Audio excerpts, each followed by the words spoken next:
नमस्कार। निर्भया के आरोपियों को 22 जनवरी को तिहाड़ जेल में जेल नंबर 3 में फांसी दी जाएगी सुबह सुबह 7 बजे। और सबसे दिलचस्प बात है कि जिस जेल में ये फांसी दी जाएगी वहाँ के कैदी उसे भूतों का अड्डा बताते हैं। आपको लगा होगा कि हम लोग ऐसे ही कोई आपसे बकवास कर रहे हैं, बता रहे हैं, लेकिन ये सच नहीं है। वहाँ के कैदियों की अपनी आप बीती है। ये अलग बात है कि सीसीटीवी में कभी भी कोई ऐसा इंसिडेंट दर्ज नहीं हुआ है, लेकिन इंडिया टुडे की टीम खास तौर पे वहाँ गई, अमर उजाला की टीम वहाँ गई और उसने ये रिपोर्ट किया। और ये आज की बात नहीं है, इन लोगों के बारे में तय नहीं था। अभी पीटीआई ने खबर दी है कि जेल नंबर 3 में फांसी होगी। दरअसल तिहाड़ जेल में वहीं जेल नंबर 3 है जिसमें फांसी होती है। इसके लिए लोग वहाँ पर जो कैदी अपने इंटरव्यू में बता रहे थे कि कैसे मकबूल बट 1984 में उसको फांसी हुई थी वहीं पे, और उसके बाद अफजल गुरु को फांसी हुई थी 9 फरवरी 2013 को।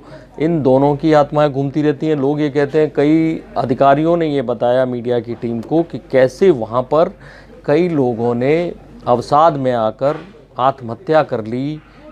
इसके चलते जो नए कैदी वहाँ जाते हैं, जो माहौल में रम नहीं पाते हैं, उनको ये लगता है कि उनकी आत्मा वहाँ घूम रही होती है। उन्होंने अपने इंटरव्यू में ये बताया कैदियों ने कि कैसे उनका कंबल किसी ने खींच लिया, किसी ने उनको रात में पीट डाला, किसी ने कोई और हरकत की। ऐसे में क्या करते हैं वो कैदी, जब भी सोते हैं जेल नंबर 3 में, वहाँ पर रात को जो हिंदू हैं वो हनुमान चालीसा का जाप करते हैं, जो बाकी धर्मों के लोग हैं वो कोई ना कोई इबादत करते हैं। और ऐसे में सबको खौफ रहता है।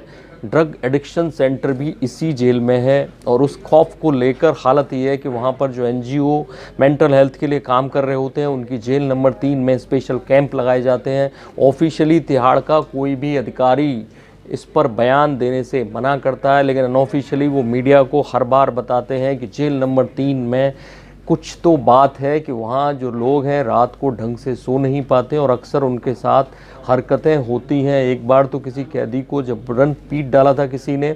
ऐसे में एक बार ये जेल जो है वो चर्चा में इसलिए भी रही है कि अभी 1.5 साल पहले करीब वहाँ पर चाकूबाजी हो गई थी। 17 कैदी घायल हो गए थे, 2 गुटों में ये चाकूबाजी हुई थी। तो जेल नंबर 3 सबसे कुख्यात जेल मानी जाती है। और ऐसे में क्या वाकई वो लोग, जैसा कि जेल के जो अधिकारी हैं वो कहते हैं कि उनको मेंटल प्रॉब्लम जेल में होती है, इसलिए ये होता है कि जेल नंबर 3 में ही ड्रग एडिक्शन सेंटर है और वहीं पर मेंटल हेल्थ का कैंप लगता है और वहीं पर फांसी दी जाती है। इन सब का आपस में क्या ताल्लुक़ है किसी की समझ में नहीं आता, क्योंकि और भी वहाँ जेल हैं और भी बैरक हैं, वहाँ इस तरह की खबरें नहीं आती हैं। लेकिन इसी जेल को लेकर तमाम तरह की खबरें आती हैं और अब वहाँ पर जो चारों आरोपी हैं निर्भया के, वो चारों आरोपियों को फांसी दी जाएगी उसी जेल नंबर 3 में। बाकी बड़ी खबरों के लिए देखते रहिए इंडिया न्यूज़। सब्सक्राइब करें इन खबर। थैंक यू, नमस्कार। इन खबर चैनल को सब्सक्राइब करें और बेल आइकन दबाना ना भूलें।